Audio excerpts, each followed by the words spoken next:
오늘은 2019년의 새해 첫 번째 주일입니다. 새해가 되면 많은 사람들은 어디를 찾아가고 있습니까? 전국의 유명한 산이나 바닷가를 찾아서 새해의 일출을 바라보고 한 해의 복을 빌고 한 해를 시작합니다. 자, 새해가 지났습니다. 이제 새해가 되었는데 한 해 새해의 밝은 태양을 보셨습니까? 저는 지난 주 중에 우리 서울 노회에 임원회가 있었습니다. 임원회 참석하려고 오전 9시쯤에 서울 시내에 주차를 하고 걸어가고 있었는데 처음으로 새해의 일출을 보았습니다. 보려고 본 것이 아니라 태양이 중천에 이렇게 막 솟아오르고 있더라고요. 그래서 그 추운 날씨에도 불구하고 환하게 태양의 빛이 따스한 빛이 비춰오는데 저도 모르게 가던 길을 멈추어 섰습니다. 태양을 향해서 마음의 소원을 빌어보았습니다. 주님, 금년 한 해 저 떠오르는 태양처럼 세상에 빛으로 오신 예수님을 나타내기를 원합니다. 죄와 사망에 매여 예수님이 누군지 모르고 있는 저 길거리를 걸어다니고 있는 수많은 사람들에게 예수님이 빛이요 하나님 되심을 전하게 하시고 저들도 주님을 만나게 하여 달라고 제 마음의 소원을 빌고 길을 걸어갔습니다. 자, 오늘은 2000년 우리 기독교회가 주연절로 빛으로 오신 예수님을 경축하는 절기로 지키고 있습니다. 교회는 성탄절은 12월 25일로 누구든지 세상 사람들은 다 알고 있죠. 자, 그러면 주연절은 언제일까요? 1월 오늘 며칠이죠? 6일. 주일날이든 수요일날이든 평일이든 해마다 1월 6일은 주연절로 교회가 지키고 있습니다. 많은 사람들은 성탄절은 잘 알고 있는데 주연절은 모르시더라고요. 근데 기독교회는요, 성탄절을 지키기 전부터 미리 오랫동안 주연절을 지켰습니다. 이 주연절은 도대체 무슨 날일까요? 주님이 현 나타나셨다.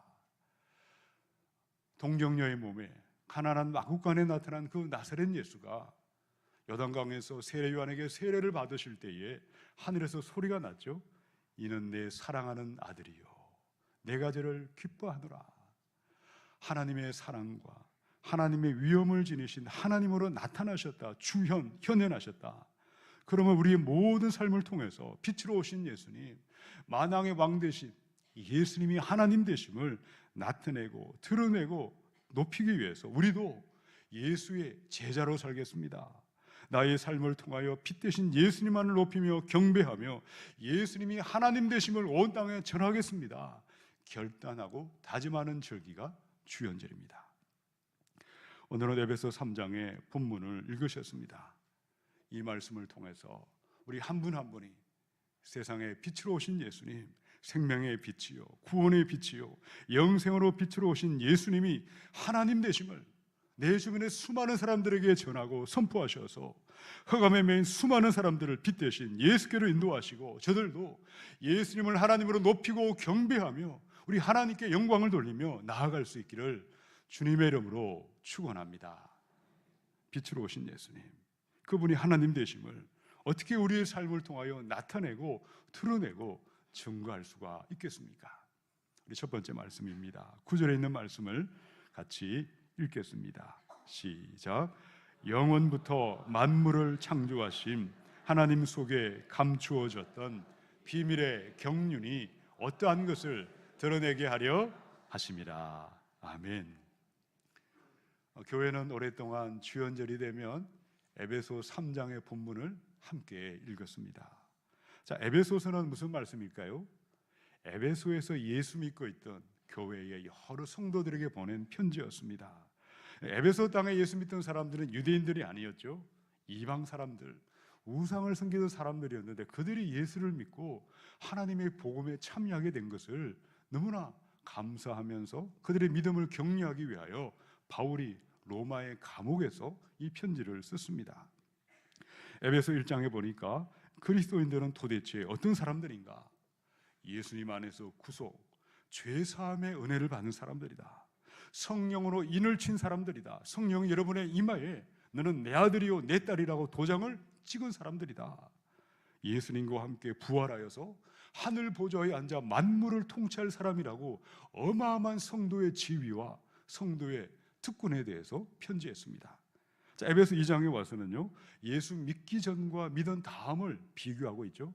믿기 전에는 진노의 자녀였고 이스라엘 나라 밖의 사람들이었지만 이제는 예수님과 함께 하늘 보좌에 앉아 십자가로 한 몸을 이루어서 하나로 연합이 된 사람이라고 편지했습니다. 자, 에베소 3장에 오니까 하나님은 바울에게 그리스도의 비밀을 말씀하셨어요. 자, 비밀은 무엇일까요? 3장의 6절을 보니까 복음으로 말미암아, 예수님으로 말미암아 유대인과 이방인이 만나고 싶어도 만날 수 없는데 그들이 같이 만나서 예배드리게 되고 함께 상속자가 되고 함께 지체가 되고 함께 하늘의 약속에 참여한 것이 바로 비밀이었다고 말씀합니다. 그럼 여기서 비밀이라는 것은요, 우리만 알고 너희들은 몰라도 돼, 그런 비밀이 아닙니다. 예수님이 오시기 전에 이전 세대 사람들에게는 감추어져 있다가 하나님의 때에 예수님이 오셔서 복음으로 말미암아 온 천하 만민이 이방인이든 유대인이든 온 천하 사람들이 주님 안에서 하나가 된 것이 바로 이제 드러났고 이제 나타났다는 의미에서 비밀이 이제는 나타났다고 편지를 한 것입니다. 자, 9절을 우리가 세번역 성경으로 제가 한 번 더 읽어드리겠습니다. 만물을 창조하신 하나님 안에 영원 전부터 감추어져 있는 비밀의 계획이 무엇인지 모두에게 밝히게 하셨습니다. 자, 그리스도의 비밀, 유대인과 이방인이 예수님으로 말미암아 죄사함의 은혜가 임하고 성령의 인치심을 받고 하늘의 영광에 참여하는 그리스도의 비밀이 누구를 통하여 어떻게 이 비밀의 경륜, 비밀의 계획이 드러났고 나타났습니까? 자, 실제로 보니까요, 복음의 일꾼된 바울을 통해서 나타나기 시작했죠. 8절을 보니까 모든 성도들 중에 가장 지극히 작은 자보다 더 작은 바울을 통하여 드러났고 나타내게 하셨습니다. 그럼 지금도 마찬가지입니다. 2000년 전에 바울을 부르셨던 하나님, 바울을 통하여 그 땅의 수많은 사람들에게 하나님의 비밀을 보여주셨다면 21세기 오늘의 이 땅의 수많은 영혼들을 구원하기 위하여 저와 여러분을 은혜에 의하여 믿음으로 말미암아 먼저 부르셨어요. 그리스도의 비밀을 저와 여러분에게 맡겨주셨습니다. 자, 바울은 어떻게 이 그리스도의 비밀을 깨닫게 되었습니까? 무엇이 바울로 하여금 그의 비밀을 온 땅에 나타내도록 역사하셨습니까? 자, 9절이 너무나 중요한 말씀인데 9절에 보니까 하나님의 비밀의 경륜을 어떻게 하셨죠? 드러내셨다. 이 드러냈다는 말은요, 헬라 말에 포티조라는 단어입니다. 깨닫게 하셨다, 환하게 밝혀 보여 주셨다라는 뜻입니다. 바울이 성경을 읽고 연구하고 열심히 노력해서 복음의 비밀을 깨달았다는 것이 아니었다는 거죠. 오히려 바울은 자신의 의와 선행과 노력으로 가지고 복음의 일꾼이 아니라 복음의 회방꾼으로 살았습니다. 교회를 대적하고 성도들을 핍박했죠. 그러나 다메섹 도상에서 부활의 주님을 만났습니다. 갑자기 하늘에 찬란한 빛이 임하고 천둥치듯이 소리가 났을 때에 그의 눈이 앞을 보지 못하도록 실명하게 되었습니다. 다시금 그의 머리에 안수하고 기도했을 때에 그의 눈에 비늘 같은 것이 벗어졌더라. 성령님께서 바울의 눈에 비늘을 벗겨주셨을 때에, 그의 눈을 열어주셨을 때에 비로소 그는 복음의 일꾼이 되었고 하나님의 비밀을 맡은 자가 되어서 위대한 전도인의 삶을 살게 하신 줄로 믿습니다. 요한복음의 3장 3절에 예수께서 대답하여 이르시되 진실로 진실로 내게 이르노니 사람이 거듭나지 아니하면 하나님의 나라를 볼 수 없느니라. 우리가 성령으로 거듭남이 없다면 그 누구도 나의 힘이나 노력이나 돈이나 공로나 자격을 가지고 복음의 비밀인 예수님을 깨달을 사람은 한 사람도 없습니다. 누구도 노력하고 누구도 열심히 돌을 닦아서 복음을 발견한 사람은 천하에 한 사람도 없다고 말씀했습니다. 자, 그런데 고린도후서 4장의 6절에 하나님의 놀라운 말씀이 있습니다. 우리 함께 읽어보십시다. 시작. 어두운 데에 빛이 비치라 말씀하셨던 그 하나님께서 예수 그리스도의 얼굴에 있는 하나님의 영광을 아는 빛을 우리 마음에 비추셨느니라. 아멘. 여러분, 성령님께서 우리에게 임하셔서 내 눈에 비늘을 벗겨주셔야 합니다. 내 영의 눈을 열어주실 때에, 하나님의 영광의 빛을 나의 영혼에 비추어 주실 때에 마귀에게 속고 있던 캄캄한 흑암은 온데간데 없이 사라질 것입니다. 무지함과 미련함이 사라지는 것이고, 예수님이 하나님이 되시고 그 이름을 부르는 자마다 죄사함의 은혜가 임하고 자제됨의 권세가 임하고 하나님의 비밀인 복음의 증인으로 세워주시는 줄로 믿습니다. 또다시 새해가 밝아왔습니다. 지난 한 해 우리 한번 돌아보시기 원합니다. 지난 시간 우리는 무엇을 생각했고, 무엇을 바라보았고, 무엇을 보고 달려오고 살았습니까? 하나님은 왜 또다시 우리에게 2019년의 새해 새날을 허락해 주신 것입니까? 지금도 저 길거리를 걸어다니고 있는 수많은 사람들, 그들의 마음과 생각과 관심은 온통 어디에 쏠려 있습니까? 마귀는 여전히 수많은 사람들을 돈과 쾌락과 욕망의 노예가 되어서 그들의 눈을 멀게 하고 그들을 헛된 것으로 인생을 허비하게 하고 미혹시켜버리고 있습니다. 여러분, 새해의 새날은 새해가 되었다고 결코 저절로 새해가 되는 법은 누구에게도 없습니다. 성령님이 내 영의 눈을 열어주실 때에, 깨우쳐 주실 때에 내 눈에 빛 대신 예수님이 그제야 보이는 것이고, 복음의 비밀이 보이는 것이고, 천국의 영성이 보이며 복음의 일꾼이 우리의 삶이 소망이 되게 하실 줄로 믿습니다. 요한복음의 16장 7절로 8절입니다. 그러나 내가 너희에게 실상을 말하노니 내가 떠나가는 것이 너희에게 유익이라. 내가 떠나가지 아니하면 보혜사가 너희에게로 오시지 아니할 것이요, 가면 내가 그를 너희에게로 보내리니 그가 와서, 성령이 와서 죄에 대하여, 의에 대하여, 심판에 대하여 세상을 책망하시리라. 이런 성령님께서는요, 우리의 죄를 죄라고 말씀해 주십니다. 이것이 의로운 길이라고, 이 길로 가라고 말씀하십니다. 심판이 있음을 우리에게 깨닫게 하셔서 마음과 생각을 깨우쳐 주시고 빛 대신 예수님께로 걸어가도록 도와주십니다. 바로 그 순간 정직하게 그 모습 그대로 성령님께 나아갈 때에 성령의 역사가 우리 안에 임하는 것이고, 영의 무지함이 벗겨지는 것이고, 영의 눈이 열리게 되는 줄로 믿으시기 바랍니다. 요한복음의 14장 26절에 보혜사 곧 아버지께서 내 이름으로 보내실 성령, 그가 너희에게 모든 것을 가르치고 내가 너희에게 말한 모든 것을 생각나게 하리라. 성령님은 시마다 때마다 우리와 함께 하시고 이 길로 가라고 가르쳐 주시고, 이것이 좋은 생각이라고, 성령의 생각이라고 깨닫게 하시는 분이 성령님이십니다. 어떻게 성령의 가르침을 받을 수 있을까요? 어떻게 성령의 생각을 따라서 하나님의 비밀을 맡은 복음의 증인의 삶을 살며 우리의 예수님이 하나님 되심을 전하며 선포할 수가 있겠습니까? 한 번은 제가 운전을 하고 가다가 열심히, 너무나 좋은 이렇게 음악이 나와서 열심히 듣고 있었는데, 나중에 보니까 그 방송이 원음 방송이더라고요. 원불교 방송이었어요. 원불교 방송이 나쁜 것은 아니지만 하나님, 내가 왜 극동 방송을 듣지 않고 원불교 방송을 듣고 있을까? 성도님들이 들으면 깜짝 놀라겠더라고요. 여러분, 우리의 주파수를 언제나 성령의 주파수에 맞추셔야 됩니다. 일주일 내내 살면서 2018년 한 해를 살면서 그 귀한 시간을 성령의 생각에 주파수를 맞추지 아니하고 먹고 입고 마시고 온갖 세상의 것에 내 모든 주파수가 거기에 맞춰져 있다면, 내가 그것을 성령의 주파수로 돌리지 아니하면 우리의 죄에 대하여, 의에 대하여, 심판에 대하여 깨닫게 하시고 이 길로 가라고 말씀하시고 성령의 생각을 깨우쳐 주시는, 아무리 말씀하셔도 듣지 못하고 그 길로 갈 수밖에 없지 않겠습니까? 내가 원하는 주파수에 우리가 고정할 때에 그 소리가 들려오는 것처럼 새해에는 내 마음과 생각을 성령의 주파수에 맞추셔서 성령의 음성을 들으시고 성령의 생각을 따라가셔서 영의 눈이 열리셔서 하나님의 비밀인 예수의 복음을 온 땅에 전하시고 예수님이 하나님 되심을 온 땅에 전할 수 있기를 주님의 이름으로 축원합니다. 우리 두 번째 말씀입니다.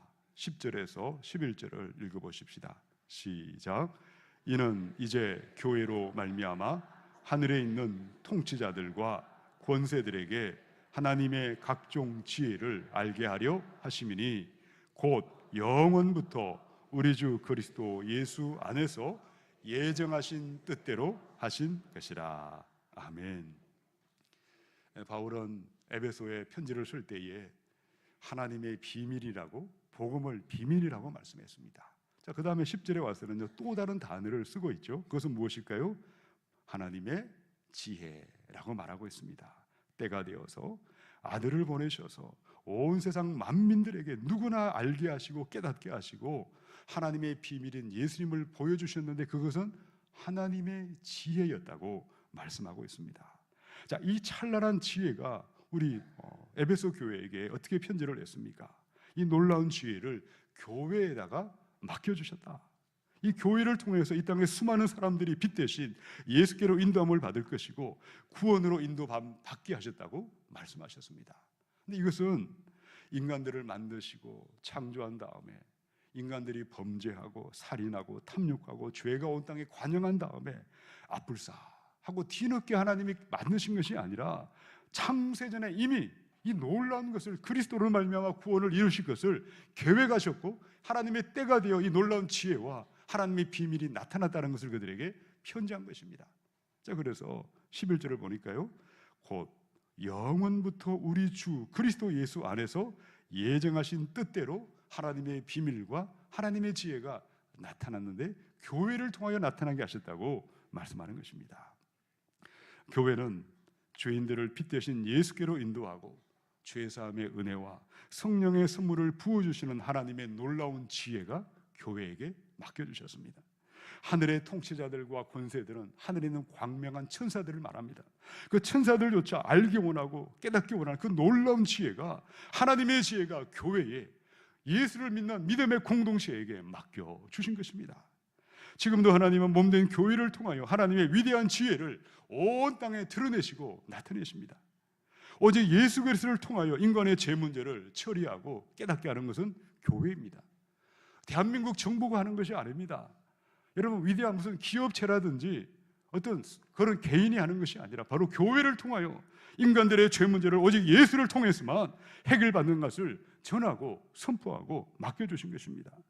예수 그리스도의 죄사함과 천국의 영생으로 인도하는 유일한 길이요 진리요 생명 되신 예수님을 교회를 통해서만 드러내시고 교회를 통해서만 놀라운 지혜를 하나님은 선포하는 것입니다. 자, 그렇다면 2000년 전에 이 편지를 받고 있던 에베소 교회의 현실은 어땠을까요?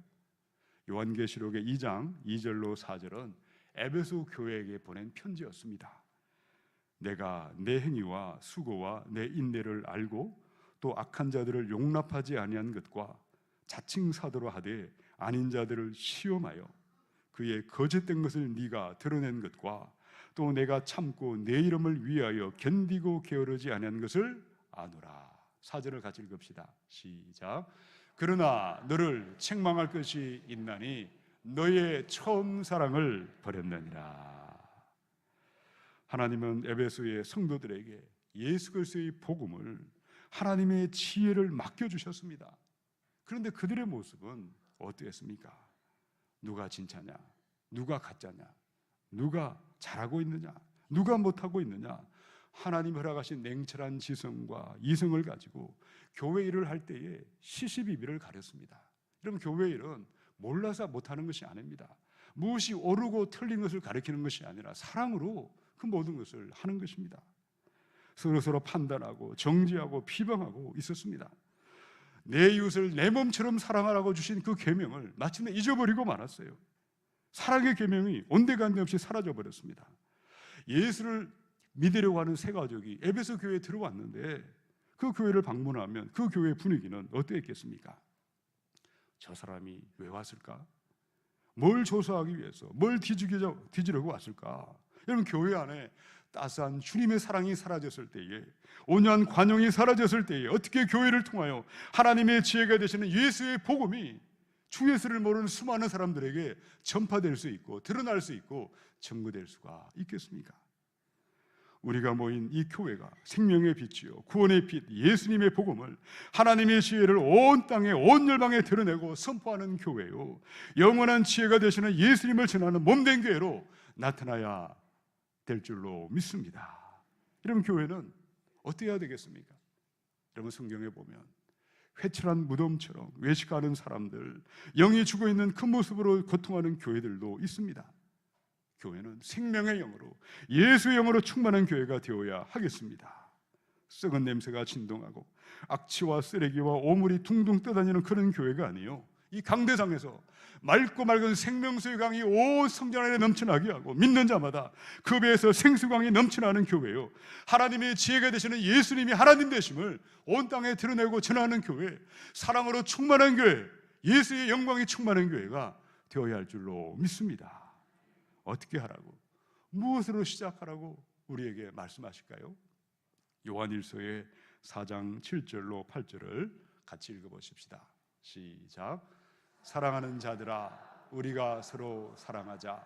사랑은 하나님께 속한 것이니 사랑하는 자마다 하나님으로부터 나서 하나님을 알고, 사랑하지 아니하는 자는 하나님을 알지 못하나니 이는 하나님은 사랑이심이라. 아멘. 우리 하나님은 사랑의 하나님이십니다. 그 독생자를, 외아들 예수님을 나무에 달려 율법의 모든 저주를 다 받게 하심으로, 그 놀라운 사랑으로 누구든지 하나님께 나아가는 구원의 길을 열어주신 사랑의 하나님이십니다.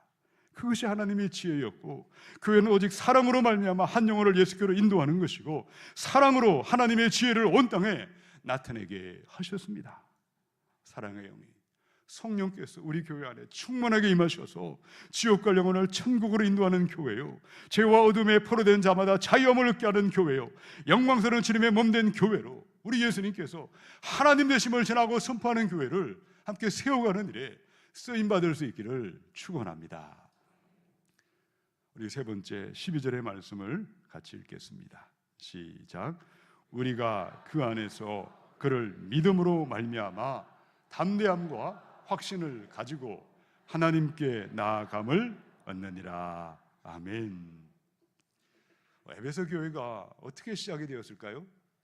사도행전의 18장, 19장을 보시면 그 처음의 모습을 자세히 기록하고 있습니다. 에베소 지역은 아데미 여신을 섬기던 거대한 동상이 시내 한복판에 우뚝 세워져 있었습니다. 많은 주민들은 우상의 물건을 만들었습니다. 우상 숭배로 돈을 벌었고 경제 활동에 종사했습니다. 자, 그런데 난데없이 바울이라는 사람이 불쑥 그 동네에 들어왔습니다. 우상은 거짓입니다. 아무것도 아닙니다. 오직 예수님만이 하나님이요 예수님만이 죄에서 구원하는 구원자이십니다. 전도함으로 말미암아 에베소 땅에 처음으로 교회가 시작되었습니다. 자, 동시에 어떤 일이 벌어졌을까요? 그동안 우상을 만들었고 우상의 숭배로 먹고 살았던 사람들이 부글부글거리던 분노를 폭발하기 시작했습니다. 에베소 시민들을 충동질했습니다. 거짓과 엉터리로 선동을 일으켜서 한바탕 소요 사태가 도시에 발생하고 말았습니다. 바울은 에베소를 떠나야만 했고요, 다른 곳으로 선교지를 옮겨야만 했습니다. 사도행전 20장에 보면 밀레도라는 지역에서 바울은 에베소 교회 장로님들을 초청하여서 그들에게 마지막 고별의 메시지를 남겨두었습니다. 사도행전 20장 28절로 30절입니다. 여러분은 자기를 위하여 또는 온 양떼를 위하여 삼가라. 성령이 그들 가운데 여러분을 감독자로 삼고 하나님이 자기 피로 사신 교회를 보살피게 하셨느니라. 내가 떠난 후에 사나운 이리가 여러분에게 들어와서 그 양떼를 아끼지 아니하며 또한 여러분 중에서도 제자들을 끌어 자기를 따르게 하려고 어그러진 말을 하는 사람들이 일어날 줄을 내가 아노라. 하루아침에 에베소에 있던 교회 성도들에게 예기치 못한 환난이 찾아왔고 고통이 찾아왔습니다. 복음이 전파되자 귀신이 떠나갔고 생명의 빛, 구원의 빛 예수님이 높임을 받을 때에 모두가 기뻐하고 모두가 환영하고 모두가 박수를 친 것이 아니었다는 것이죠. 더 이상 무상 숭배로 돈벌이를 하든 길이 막혀버리자 교회를 공격하기 시작했고 성도들을 핍박하고 지도자인 바울이 쫓겨남을 당하고 말았습니다. 자, 더 심각한 문제는 무엇이었습니까? 바울이 교회를 떠나갈 때에 사나운 이리떼가 교회 안에 쳐들어왔습니다. 양떼들을 아끼지 아니했고 십자가와 부활의 복음에서 떠나도록 멀어지도록 그들을 어그러진 길로 인도하고 있었다는 것입니다. 자, 그런데 2000년의 기독교회 안에서 일어난 수많은 사건들, 교회의 역사는 또 어떠했습니까? 여전히 이 땅의 수많은 교회마다 고난의 파도가 끊임없이 밀려오고 있고 환난과 핍박에 처해 있습니다. 이슬람 땅의 수많은 형제들은 지금도 시시각각으로 순교의 위기에 처해 있습니다. 중국 땅에, 인도 땅에, 저너머 북녘 땅에 예수님을 나의 하나님으로 고백하는 교회, 믿음의 무리들은 목숨을 걸고 죽기를 각오하고 순교자가 되기로 다짐하고 예수를 믿고 지금도 바로 오늘 하나님을 예배하고 있는 것입니다. 자, 그러면 21세기 대한민국의 땅은 어떠합니까? 예수님이 하나님이 되시고 우리의 구원자가 되심을 전하고 선포한다고 해서 감옥에 잡혀갈 일은 없습니다. 매질을 당할 일도 없고 복음을 전한다고 해서 직장에서 사직을 하든지 억울함을 당하는 그런 일도 별로 없습니다. 그런데 마귀는 어떻게 우리를 넘어뜨리고 있을까요? 육신의 정욕으로, 안목의 정욕으로, 이생의 자랑으로, 편안함으로, 세상의 쾌락과 세상의 즐거움에 빠져서 안 믿는 것도 아니고 믿는 것도 아니고 차지도 않고 더없지도 아니야 뜻도 미지근한 신앙으로 많은 교인들을 넘어뜨리고 미혹하고 있습니다. 누가복음의 18장 8절의 말씀에 그러나 인자가 올 때에 세상에서 믿음을 보겠느냐. 이런 빛이 비치지 아니하면 더 이상 빛은 빛이 아닙니다. 소금이 맛을 잃어버리면 더 이상 소금일 수가 없지 않겠습니까? 교회는 하나님의 비밀, 하나님의 지혜를, 예수님을 우리가 전하는 빛이요 소금으로 부름을 받았는데 우리가 예수님을 믿고 신뢰할 때에 교회는 교회일 수가 있고 복음은 빛이 되어 소금이 되어 온 땅에 예수님이 하나님 되심을 나타내도록 역사하십니다. 그런데 교회 안에 믿음으로 기도하는 사람들이 점점 사라지고 있다면, 세상의 영, 육신의 영이 교회 안에 점점 차오르고 있다면 그 교회는 살아있으나 죽어버린 교회요, 명목상의 그리스도인들, 이름뿐인 교인들만이 존재하는 교회일 수밖에 없는 것입니다. 사탄마귀는 기도하는 성도, 기도하는 교회, 가장 미워하고 가장 싫어하고 온갖 회방과 수많은 불화살을 날리고 다투고 분쟁하게 하고 미혹하고 넘어뜨리는데 혈안이 되어 있고 우는 사자처럼 돌아다니며 삼킬 자를 찾고 있다고 기록되어 있습니다. 그러나 12절의 말씀을 기억할 때에 하나님의 비밀이요 하나님의 놀라운 지혜인 예수의 복음은 온 땅에 전해지고 예수님이 하나님 되심을 나타나게 될 줄로 믿습니다. 우리 12절을 오늘 함께 다시 읽어보십시다. 시작.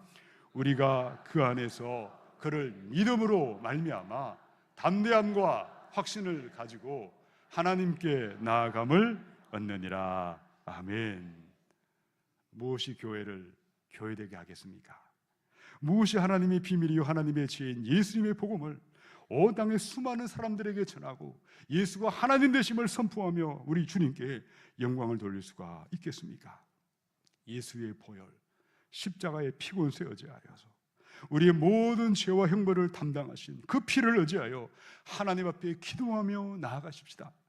보혈의 피곤세를 믿고 담대함과 당당함과 확신을 가지고 모든 의심과 모든 염려를 던져버리십시다. 어떤 망설임도 없이, 어떠한 주저함도 없이, 어떠한 두려움도 없이 믿음으로 하나님 앞에 나아가 부르짖고 간구하며 기도할 때에 예수의 복음은 찬란한 빛이 되어 우리 가정과 자녀와 교회와 온 땅에 예수님이 하나님 되심을 드러내며 하나님의 영광만을 나타나게 될 줄로 믿습니다. 저는 지난주에 우리 자양교회의 안수 집사님, 권사님의 30살 된 둘째 아들이 갑자기 심장마비가 와서 병원에 실려갔다는 전가를 받았습니다. 심장이 정지가 되었어요. 꽤 오랫동안 심장이 뛰지 않았습니다. 7분이나 거기서 열심히 응급처치를 하고 병원에 실려갔는데 혼수 상태에 빠져서 깨어나지 못했습니다. 제가 전화를 받을 때만 해도 심장이 그때도 뛰지 않고 있었어요. 의료진들이 나중에 말을 하기를 이 청년은 살아날 확률이 있다면 30% 정도입니다. 너무나 비관적인 말을 들어야 했습니다. 차를 타고 가다가 그 소식을 처음 접했습니다. 기도하는데 하나님, 그 아들은 내 아들입니다. 그 가정은 내 가정입니다. 그 마음으로 간절히 기도하는데 나도 모르게 눈물이 흘러내렸습니다. 그리고 집에 와서 저녁에 다시 한 번 더 부모님과 함께 기도를 했습니다. 그 아들을 돕고 있는 죽음의 영은 떠나갈지어다. 그 아들을 추정하려고 하는 어둠의 영은 떠나갈지어다. 생기가 불어와 깨어나게 하소서. 숨쉬고 호흡하게 하소서. 건강하게 회복되게 주님 도와주셔서 일어나 자기 발로 걸어 나오게 하여 주시옵소서. 기도하고 그 다음날 새벽이 되었을 때, 새벽 예배 때 성도님들에게 이야기해도 되겠느냐 허락을 받고 이름을 이야기하고 함께 부르짖고 기도했습니다. 새벽 제단에서 그의 이름을 부르며 부르짖고 기도했고, 또 금요 심야 예배 시간대에 동일하게 함께 부르짖고 기도를 했습니다. 그런데 금요 심야 예배를 인도하고 있을 때에 쪽지 하나가 강대상에 올라왔습니다. 청년이 호흡이 돌아오기 시작했습니다. 숨을 쉬기 시작했습니다. 그 청년이 의식이 돌아왔습니다. 얼마나 감사한지 모르겠습니다. 저절로 하나님이 살아계심을 깨닫게 되었고, 우리가 기도할 때에, 한 마음으로 기도할 때에 온 교회가 한 마음으로 같은 마음을 가지고 담대함과 당당함을 가지고 확신을 가지고 하나님의 치유와 하나님의 회복을 믿고 기도할 때에 복음의 능력이 그 가정에, 그 자녀에게 그대로 역사하신 줄로 믿습니다. 복음의 능력은 이론이 아니고 교리가 아닙니다. 실제요, 실제가 되어 우리의 가정 안에, 자녀 안에, 내 삶에 나타나는 것이 복음의 능력이요, 하나님의 지혜요, 하나님의 비밀인 예수의 복음인 줄로 믿으시기 바랍니다. 로마서의 6장의 23절의 말씀입니다. 죄의 싹은 사망이요, 하나님의 은사는 그리스도 예수 우리 주 안에 있는 영생이니라. 이 말씀은 제가 송구영신 예배 때 기도하고 뽑았던 말씀이었어요. 도대체 이 말씀이 무슨 말씀일까 처음에는 이해가 되지 않았는데, 카드를 뽑은 지 일주일도 되지 않아서 그 실체를 보게 하셨어요. 오늘 하나님께서 이 어린 생명을 살려주셨는데, 올 한 해 자연교회 모든 가정마다, 예수 믿는 모든 성도들마다 하나님의 선물이, 영생의 선물이 넘쳐나는 한 해가 되게 하시고, 우리가 기도하여 이 놀라운 복이 가정과 교회와 온 땅에 넘쳐나게 하시고, 하나님이, 예수님이 하나님 되심을 전하는 새해가 되게 하여 주시옵소서. 그 말씀을 드디어 깨닫고 저에게 말씀하셨습니다. 사랑하는 여러분, 2019년의 새해가 되었습니다. 새 아침이 되었습니다. 우리 모든 가정들마다 어둠에서 나오시고 고통에서 나오시고 더 이상 죽음을 묵상하는 자가 아니라 생명을 일어나시고 죄와 질병과 어둠에서 일어나셔서 빛 되신 예수님, 그분이 하나님 되심을 우리 가정과 우리 삶을 통하여 전하고 선포하는 한 해가 되어야 할 줄로 믿습니다. 어떻게 해야 될까요? 함께 당당함과 담대함을 가지고, 확신을 가지고 하나님께 나아가 기도하라고 말씀하셨습니다. 함께 기도하는 교회가 되셔서 온 세계 만방에 빛 되신 예수 그리스도, 그분이 하나님이심을 온 땅에 증거하시고 선포하시는 주연절에 합당한 성도들로 나타날 수 있기를 주님의 이름으로 축원합니다. 함께 기도하겠습니다.